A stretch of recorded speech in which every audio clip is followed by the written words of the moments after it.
Hello, everyone. Welcome to the data storytelling live session. Please indicate if you can hear me.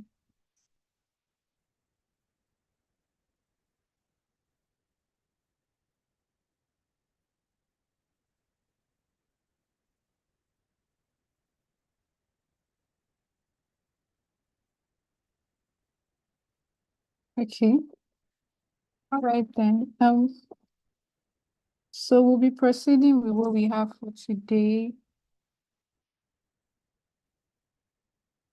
We're going to be looking at introduction to data visualization with Python.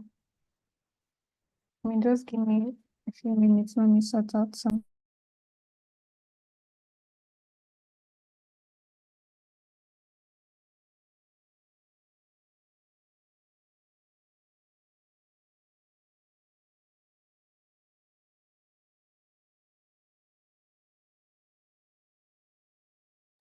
All right. So welcome everybody once again to the stage B. I believe you all had a great time working with the lessons in stage A. Please, if you can't hear me, just let me know.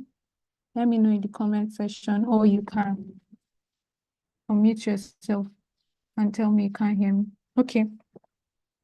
All right. Okay, thank you. All right then. So we're going to be looking at what data storytelling is. So data storytelling can be described in like several ways, right? But people have different ways that they choose to define the concept of data storytelling.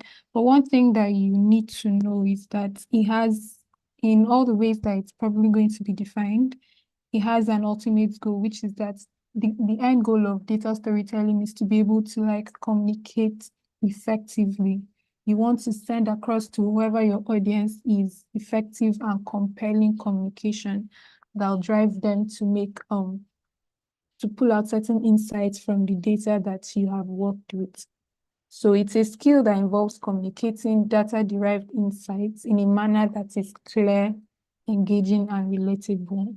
And I've listed out here some three key elements that play a crucial role, like when you're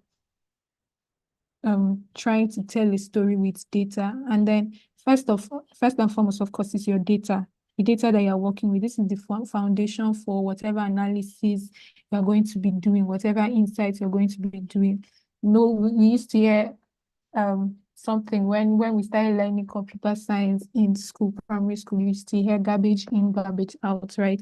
Because basically, if you don't start out with good data, if you don't start out with data that makes sense, you're not going to end up with insights that are valuable. You're not going to end up with insights that are relevant. So depending on the problem you're trying to solve, the industry you're looking at, whatever problem statement, whatever thing you're trying to do, your data should align with your purpose. Your data should align with your problem statement.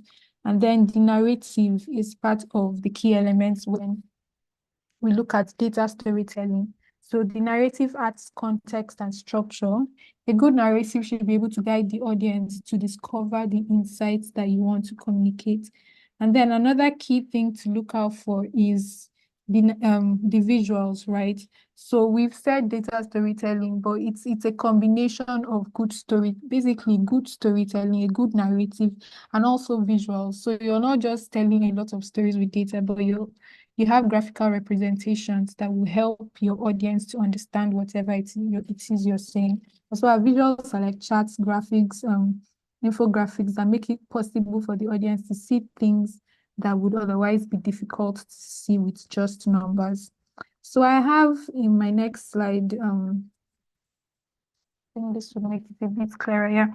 So I have here the importance of data storytelling. And on the left side, these graphs are, I pulled them from a book called Data Storytelling. I'll probably share in the Slack channel, I'll probably share the title of the book with us. But it's a very good example to show us the importance of data storytelling and not just putting together a visualization, or basically telling story with your data, with the visuals that you pull together. So here we have, they're trying to communicate, okay, ticket volume that was received and ticket volume that was processed. Basically, this visual is trying to let a boss know that, okay, after these employees left, these were the tickets that we got, and these were the tickets that we processed. She's trying to make a case for more employees to be, gotten, because after employees left, the volume of tickets that was processed increased. But then if you use the first chart, you see that you realize that it's very cluttered and very difficult to pick out the trend or pick out whatever you're trying to communicate. But then when you look at the second graph here, you see that it's a lot easier to be able to see, okay, so there was an initial trend where there was the initial flow where both of them were on the same path, right? There was no excess. We had both amount of processed was equal to amount of received. But then after at May, right? Excuse me, ma'am. Yeah. Yeah, your screen is we're not seeing the screen. It's from my hand, it's showing loading. And I think some persons have also said the same thing. They are not seeing the screen. Okay. I'm going to, let me resume sharing my screen. Let me see. Let me stop and try again. Thank you, ma'am.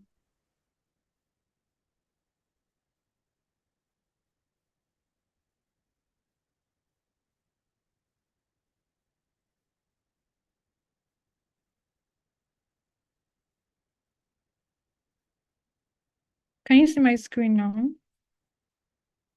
Yes, thank you very much. Okay, so I apologize for that earlier. All right, so moving on, I was saying that if you look at the first chart, right, it's kind of difficult to see the trend or whatever you were trying to communicate with these visuals, right? But then when you look at the second chart, it's a lot easier to see, okay, so the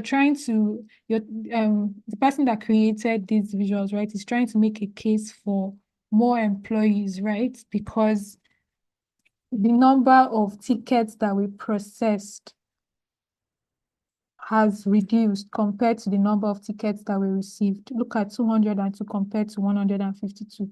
And this is after 2 employees quit in May.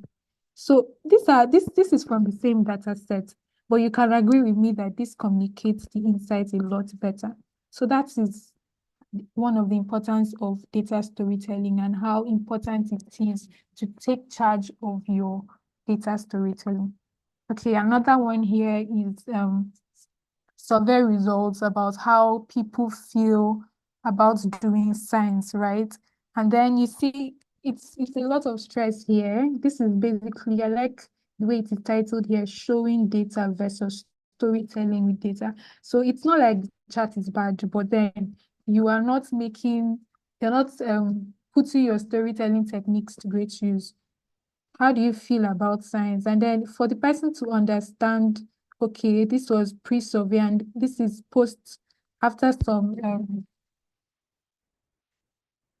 some pilot program was done, right? So how the students felt about science afterwards. And then for you to fully understand, you're going to have to be checking the color mapping and then going back and forth, right? Going back and forth is a lot of, doesn't communicate the insight like instantly the first time you look at it, right? It's going to take a bit of effort to be able to really appreciate what is going on here. But then when you look at this, it's very easy to tell at first glance, okay, there were some improvements or there were no improvements. And it's able to look at this now. We're able to see that for the students that we board after the program, about 12% were still very bored, right? And then not great. 6% felt like it was still not great, right? And then, okay, how many students felt like it was just okay? 40% of students felt like it was just okay. But then after the program, that reduced to 14%.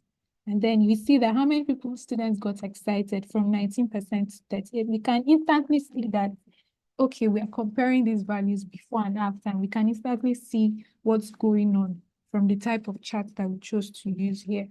So I just wanted to use those two examples to demonstrate how important it is to be able to tell stories with data and not just to like show data with visualizations. So what is data visualization? So it's basically the process of representing data in a graphical format so that people can see relationships and patterns, like we said, that would have been difficult to pull out from just looking at numbers, right? In tabular format, it's very difficult to see trends by just looking at your data set. Visualization libraries in Python, we have a list of them here, Matplotlib library and all of this. I believe you've already gotten to learn about Matplotlib library. So another one is Seaborn, which is built on Matplotlib library, and a number of them listed out here. And then what are some considerations to make when things to consider when making visualization choices, right? So first thing here is the audience you're presenting to. So like, what do they know about the data you're trying to? Are you presenting to stakeholders about maybe self-improvement from last month? So you with that in mind, you know that you don't have to put too much context because they're already in the system and they know the flow. But then if you're presenting your data to like people that you believe might not have enough context about your data, then that also should determine what kind of visualizations you're going to put up, right, in your report. And then the purpose of the visualization, what are you trying to convey? What message are you trying to pass? Remember, you don't just need to show data, you need to help your audience to see the message that you're trying to convey. And then what type of data are you working with? What is the volume and complexity? Is it a time series data, categorical? It's all of those things are going to determine what kind of visualizations you end up using for your data. Then visualization graphs and then use cases. So I have a list of graphs here. We have line charts that typically show trend over time. And then we have bar charts that we use for comparisons of different categories, right? Then we have stacked bar charts that can be useful for showing like breakdown within those categories. We have pie charts, useful for showing proportions, okay? Then scatter plots, heat map. Scatter plot is useful for showing relationships between variables. And then we have heat map that is useful for showing correlations across many variables, right? And then we have histogram that's useful for showing the distribution of the data, and a number of them also listed here. We're going to go to the live coding session now, where I'm going to show us how to plot some of the graphs that have been listed here. But before that, do we have any questions?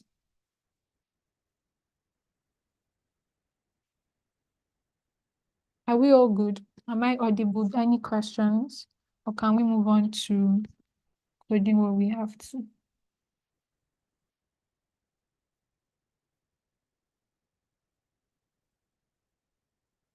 All right, okay. So in the absence of questions,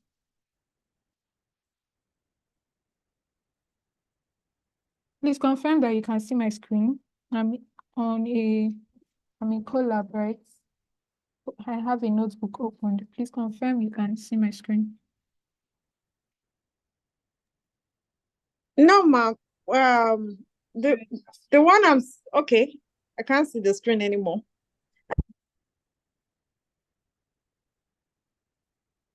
All right.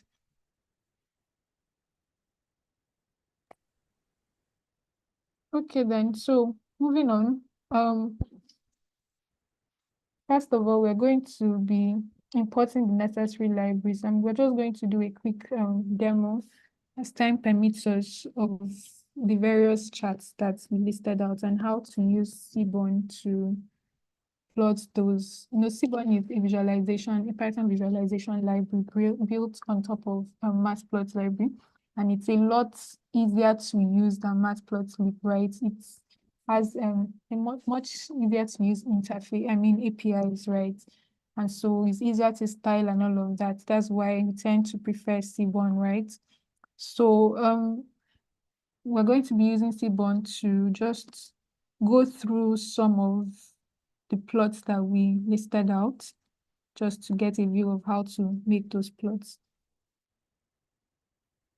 All right, so the first thing here, I have a data set that I got from Kaggle.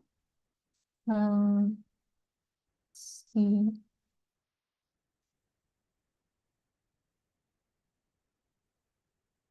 This data set is basically about contains fictional data representing the spending habits of 1,000 students across various demographic groups and academic backgrounds. So we'll just try and have a view of our data set. Let's load it. I have it loaded in here. So I'm just going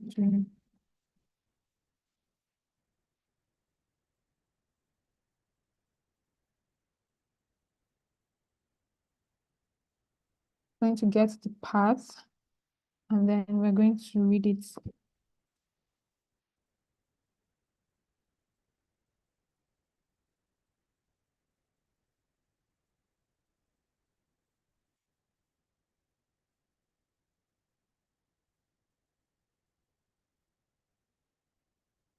first, you need to make sure that you've imported all your libraries.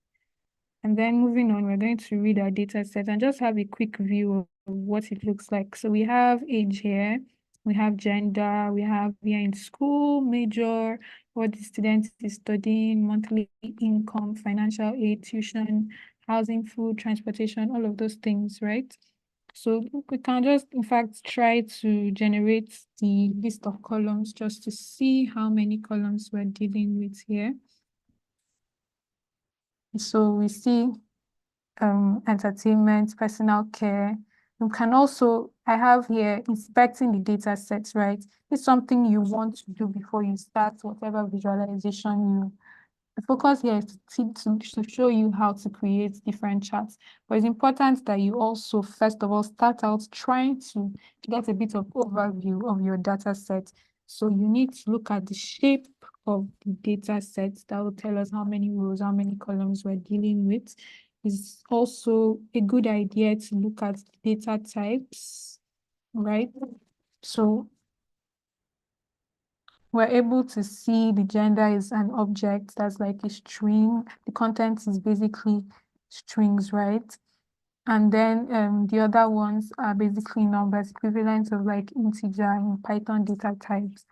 And then null values, right? You need to understand, do I have null values in my data set? Do I want to do anything about the null values in my data set? So one way to look at that would be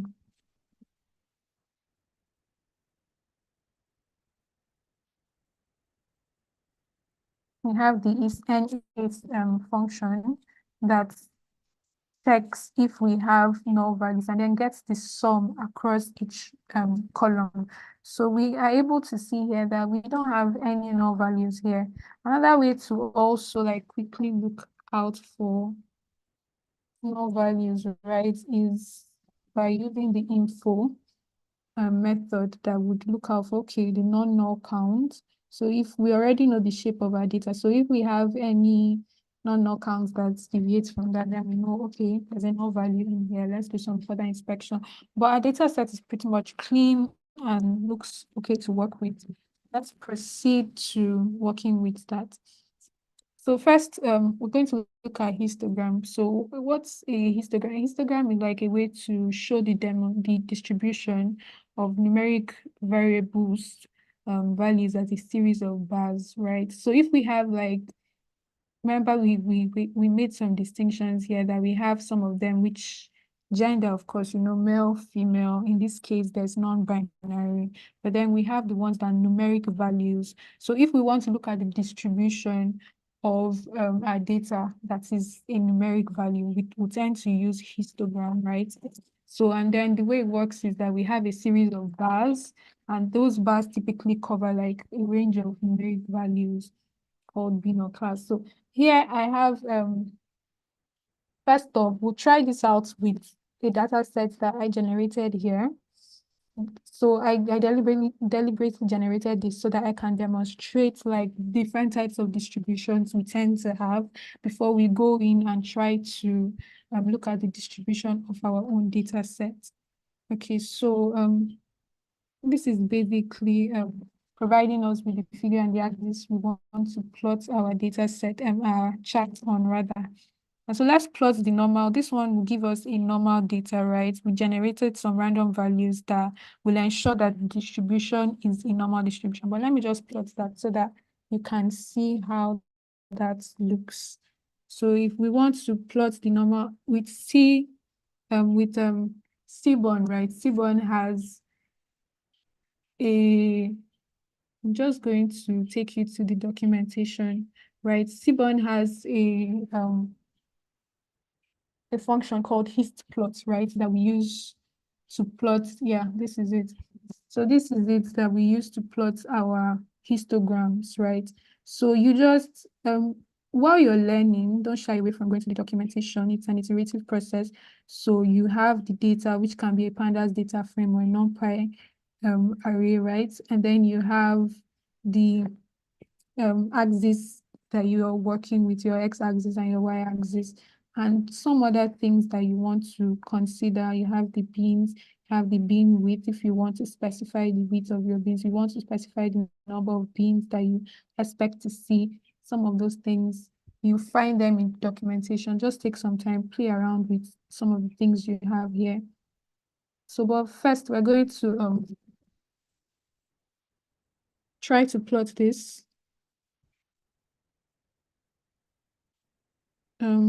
Histplots. So the data that we want to plot first is the normal data, which is a NumPy array, right? And then we want to plot it because we have a couple of axes. We specified like how many axes we have. We have like one row and then 3 different points to plot our graphs on, and we are plotting like 3 graphs: the normal data, the left skew, and the right skew. So we are going to be plotting our data on the first axis, right? So we're going to set it to that.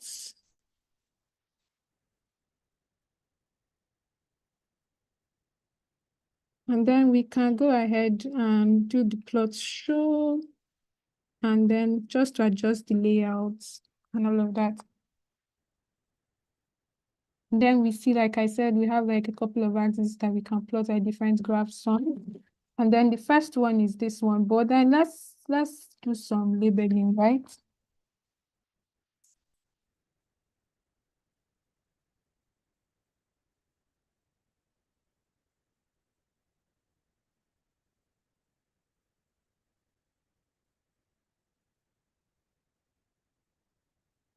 Let's call this the normal distribution.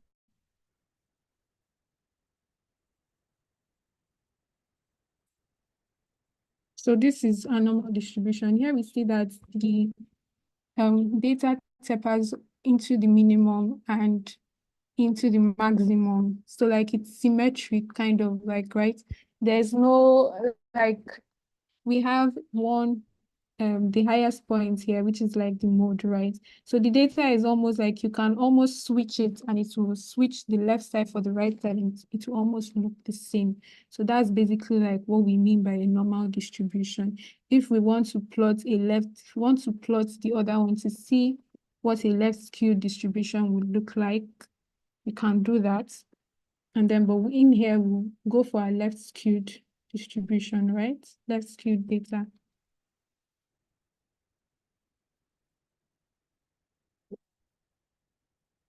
And then we plot it on the second axis, right? Set this to left skewed distribution.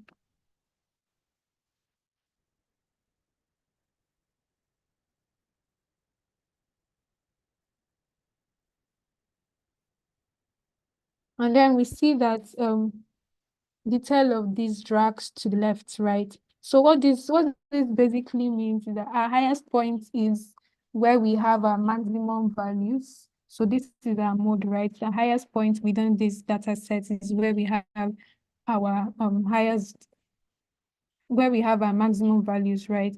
And then the mean is towards the minimum. The mean will be found around here towards the minimum values, because the data set drags out, the tail of data set drags out towards the left. That's why it's called the left skewed. Oh, I did make a mistake here. I want to label this. Notice. Okay.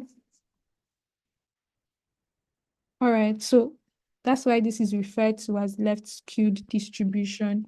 And so that's why, as we go on, I'm going to let you know why it's very important for you to point out, to understand the distribution of your data sets, right?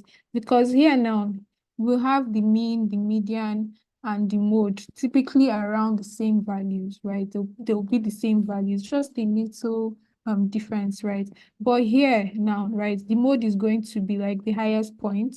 The mean is going to be somewhere around here, and then the median is going to be in between this.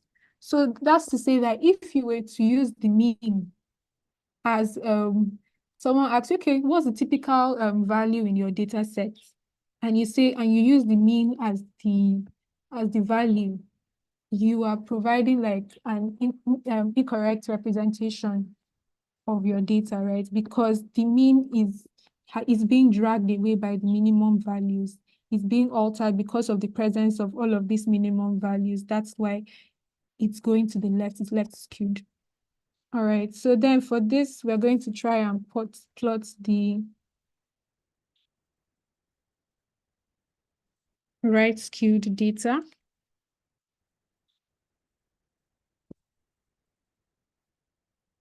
Once it's on, I'm sure you've seen the labeling, even though there are three, this is 0, 1, and 2. And then we set the title to the right.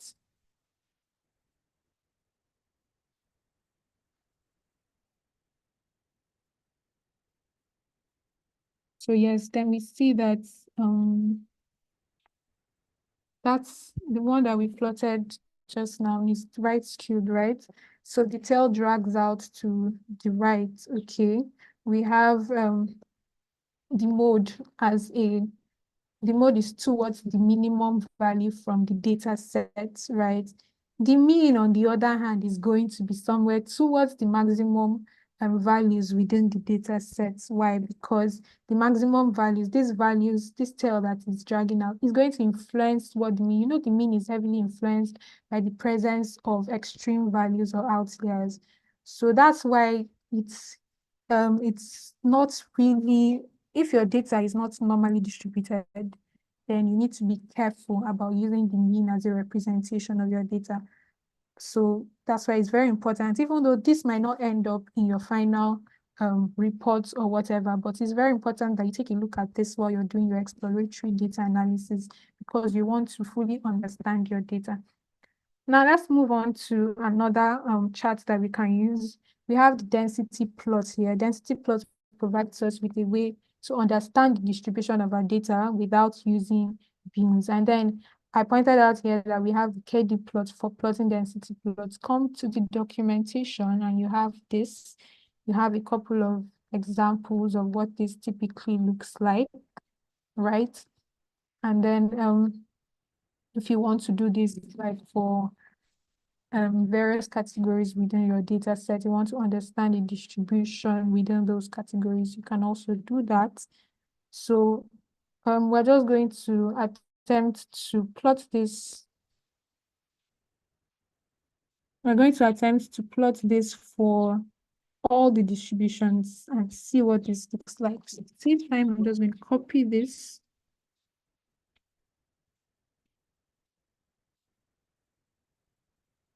And then I'm going to change this to KD plot and change this as well.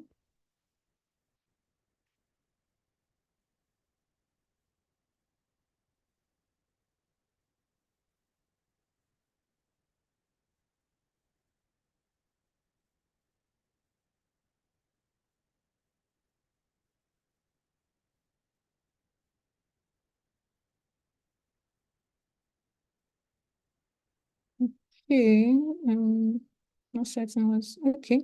I haven't defined my figure and axis. Okay.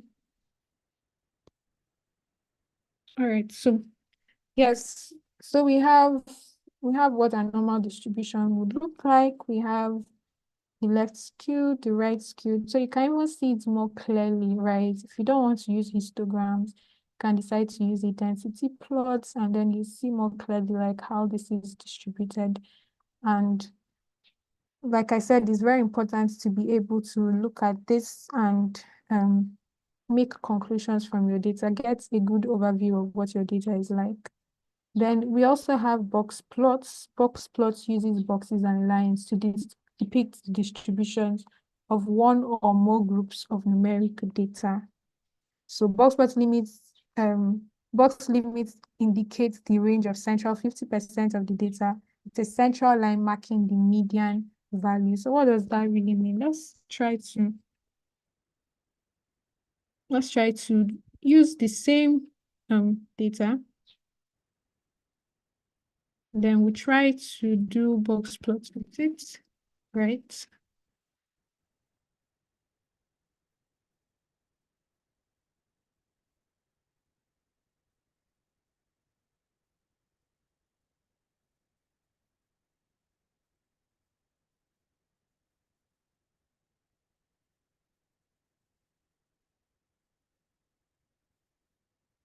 All right.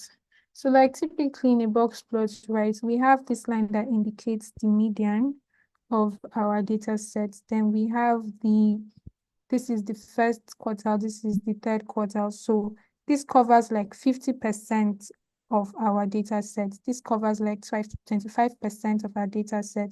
This covers like another 25% of our data set. And then the values outside of here are typically referred to as outliers, right?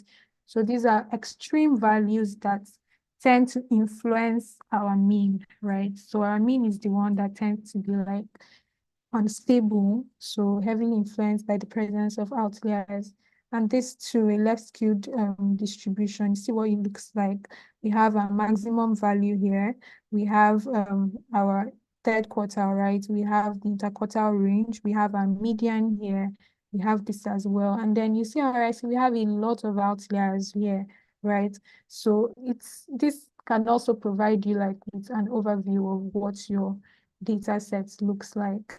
Value plots are also a way to like have another view of your data distribution. You also see like around what point there is a lot of spread, a lot of like cluster, all of that. So let's try that and see what that looks like.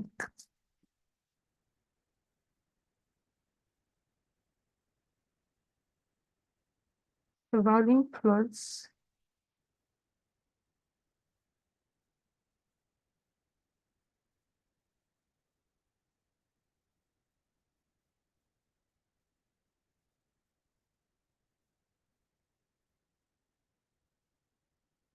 Okay.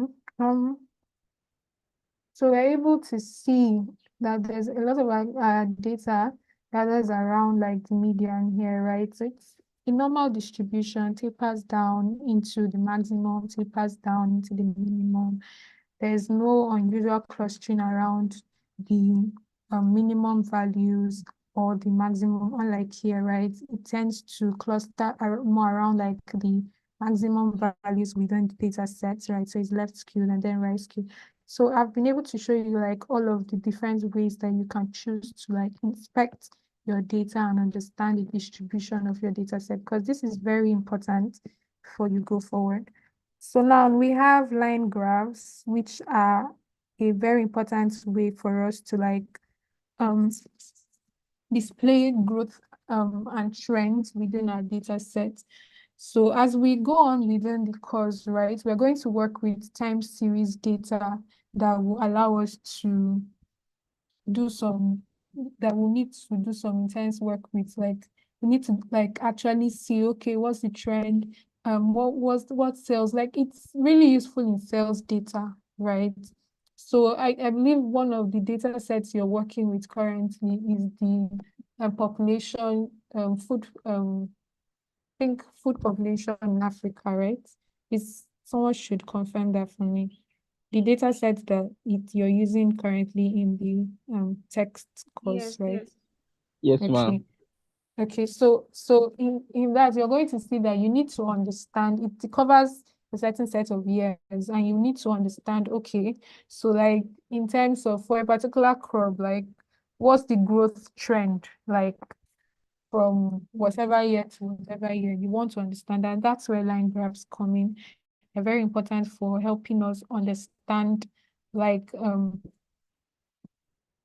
trend in the data. So let's go to our documentation and see if we're going to find, Seaborn offers us with line plots, which we can use, provide it with our data, look at the parameters, right? It can be a data frame. Basically, a lot of, if you, the more you work with this, the more you get to realize that they are designed in almost the same way, right? So the plot, once you know how to work with one plot, you're going to tend to know how to work with the rest of the plots whenever you need them. And so these variables specify the positions on the X and Y axis, and a lot of other things here that you can customize to fit your use case. So I'm going to pull the line plots, define our data. So for this case, right, I'm just going to use, I didn't use the data sets that we have because there's no trend in particular. It's not necessarily a time series data. So it's difficult to come up with like trends that you want to see in that data set.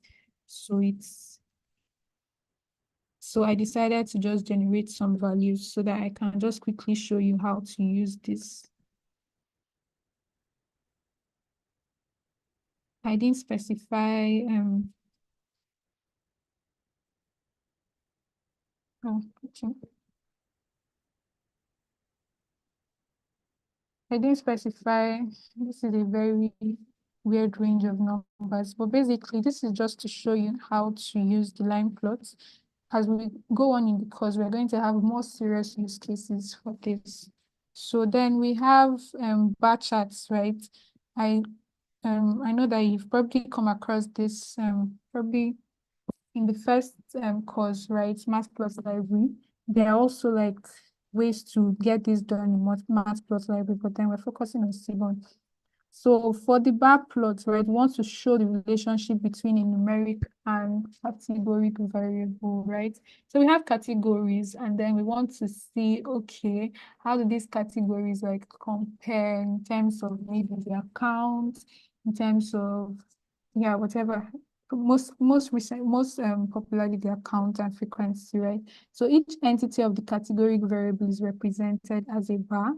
And to demonstrate, we'll use a bar chart to compare the monthly income of students across majors. So now we get to use our data set. We want to look at, okay, from this data set, we want to remember what our data set is representing. Contains fictional data representing spending habits of 1,000 students across the various demographic groups and academic backgrounds. So now we want to, if we go back here, what do we want to do? We want to compare the monthly income of students across majors. So let's put our data set here so that we don't have to go back and forth.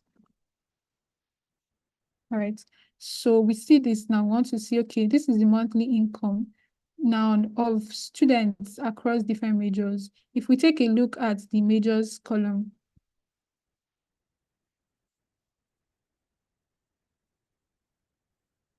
yeah, so I want to see the value count probably. Okay.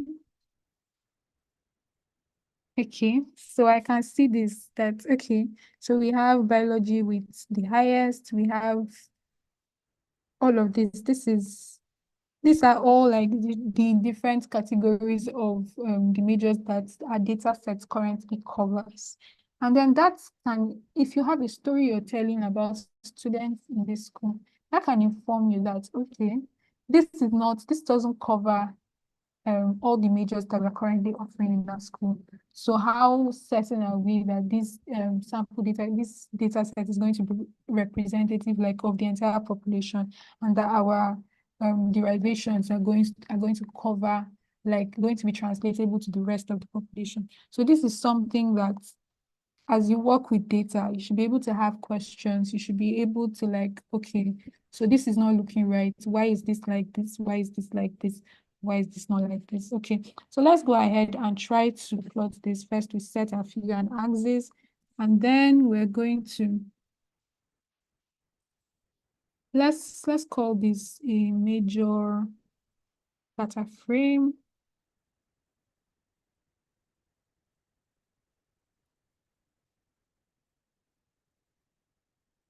And then we're going to use the bar plot from Seaborn. Going to need to pass in. So this is not a data frame. We can make it a data frame, or we can, let's try this. We can simply pass in the X and the Y values, right? So in our case,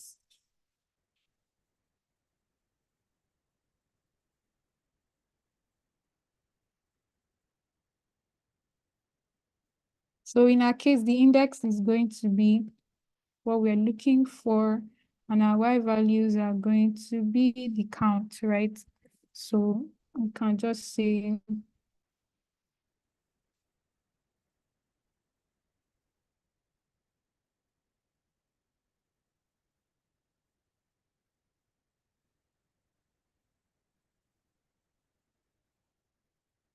so now already something, okay, I didn't put the title here, but it's very important that whatever graph you're plotting, you're always including the title. So I'm just going to quickly set this.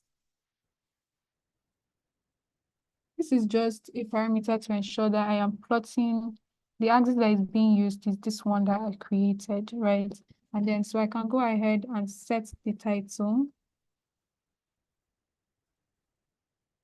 So let's say distribution of majors.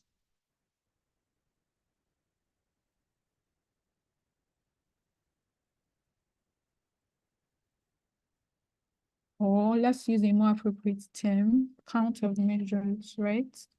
Count of frequency of majors rather. So this does not look good, because why are the labels getting into one another? So Matplotlib, I know that Matplotlib provides you with a way to plot horizontal and then vertical, but in Seaborn is a lot easier. You just need to switch this up, get this to be Y, get this to be X, and you run this, and you have what you want. So you can play around with some other things. Let's go to the documentation, bar plots.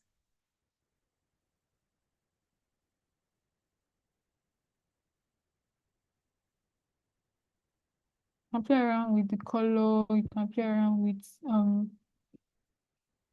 estimator, right? The estimator is a very important one, because what we currently have now is the mean.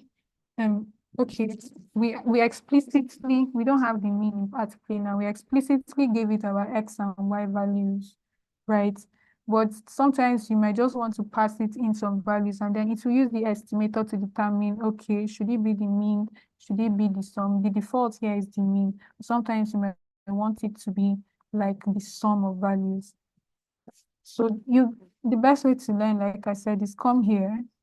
You've gotten and you have a data set, you have play around with the parameters that are here and decide, okay, let me see what this would look like. Let me see what this would look like. Then I'll just quickly, I want to quickly run through everything we have here before our time is up. Then the differences between the bar chart and histogram. So you might have already noticed that, okay, they look similar. So, but like, what are the major differences? You need to understand that we use bar chart for a different type of variable compared to histogram. So we use bar chart if we want to deal with categorical variables, and then histogram for like continuous type of data. So like gender, age can be values that we can kind of like group. So age can both be discrete and continuous, right? So let's say if we have a situation where we put our ages in let's say we put it between below 25, between 25 to 30, things like that. In that kind of scenario, right, we have it like we can use a bar chart to understand the different categories there, right? But like in a case where we have like a large data set, right, we have like 1,000 um 2,000 like people that we interviewed with varying ages. We don't want to see the count of the different ages there, right? Maybe we want to understand the distribution of our data set across those ages. We can still use a bar chart for that, but we can also use a histogram, right? We can decide to group those ages, and those groupings will represent each being. Now, multiple bar charts. Okay, so the data point, right? So here I've also explained it in the course of explaining variable type. So our data point here like represents like a single in a bar chart, right? In histogram rather. Let's go back to histogram. We have this as beans, right? So within numeric values representing this point to this point, this point. So we had within our data set, we have these values 20, we have, let's assume this is 21. I can't count how many this is, 21, 22. So we have, let's say this is like two values, 20 to 22, 22 to 24, 24 to 26, things like that. We have all those individual data points, but we don't plot those individual data points. Do you get? We plot like we plot the groupings, unlike in histogram, we plot individual data points, right? So like already it's categories. So we are not doing any kind of grouping. Basically, we want to understand in terms of this category, this particular category, what do we have, how many counts, and all of that, and all of that. So, and then this space between the bars, if you see a column type of chart with space automatically, that's the bar chart. And then another thing that you need to know is that you can reorder bars, right? So we can decide we want to do this from the list to the this is currently in descending order, right? We want to do this from the least to the biggest. It's possible with bar charts and not so, but it's not possible with histogram. That alters, the point of histogram is to understand the distribution of your data. So that is not something you want to do on a histogram. So now this is another thing we have here, multiple bar charts, right? So we have, I put the major on the y-axis so that we'll be able to like read out these values. And then we have the monthly income, and then I have the estimator as the sum here, where I pointed out, right? So I just put our data frame as it was, and then picked out the column I wanted to work with. If I didn't put this estimator,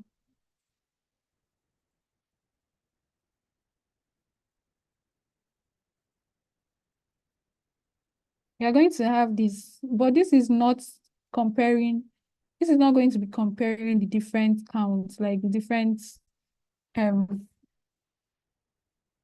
this is monthly income by age, and where each of these different bars represents the different genders, right, that we currently have. And then we have this legend that describes the gender. We have male, female. So this will not be comparing the different counts of the gender within each major. This would basically be comparing the mean, right? So like, but that's not like what we want to work with. We want to work with the estimator we want to work with is the sum. So it's very important to specify. So it's very important to specify like the sum so that we know that, okay, the monthly income that we are comparing here is the sum of the monthly. So for non-binary in psychology, this is the sum of people that actually have this one, right? This is the sum of people that actually, I've mixed up something a bit. Okay. This is the major, this is the monthly income. Okay, my labeling is the issue here. Wow. Okay, my apologies. So by gender rather. So this is the, yeah, that makes a lot of sense. Okay, this is the gender, right? This is non-binary are the ones that have this amount of monthly income within psychology. Okay. Yes, does someone have a question? Yes, So the new, okay. kindly Yes, check go your ahead. messages, please. Okay, all right, I will. All right, Mercy. so, okay, I'll be wrapping this up here, right? So, but then I want to point out that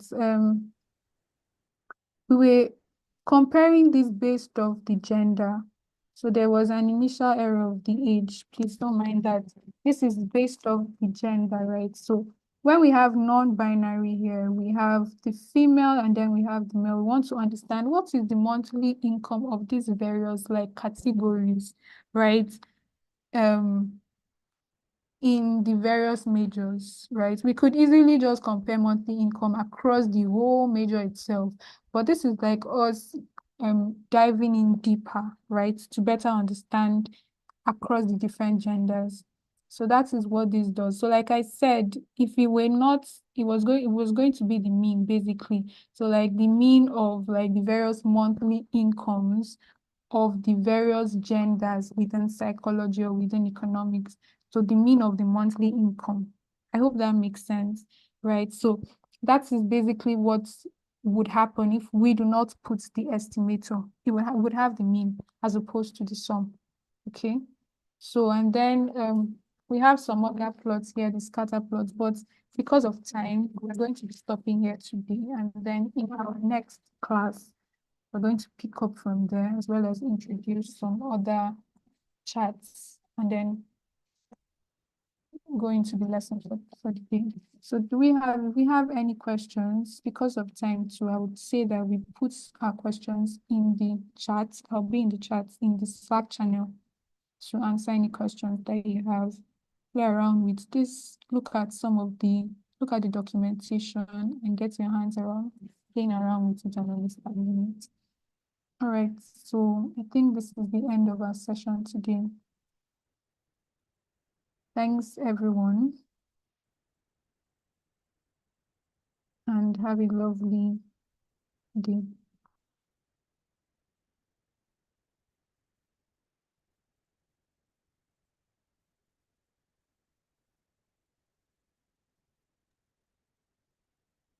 Please end it, please. Thanks.